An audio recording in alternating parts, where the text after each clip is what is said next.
Bus, tog og metro binder byen sammen. Offentlig transport er hver dag den røde tråd, der får hverdagen til at hænge sammen for mange. Derfor er det problematisk, når bussen kommer for sent eller toget strejker. Men det er ikke alt. Udover det er prisen på den offentlige transport også alt for høj. En børnebillet koster 7,5 kroner per anden tog, man rejser i, og for alle over 16 år er det det dobbelte.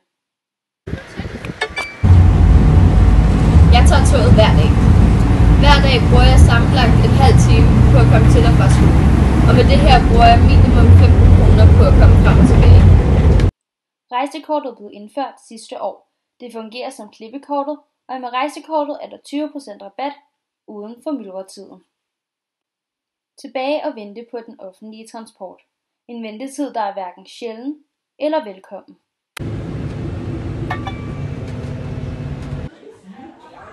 Vi går ind for bedre og billigere transport.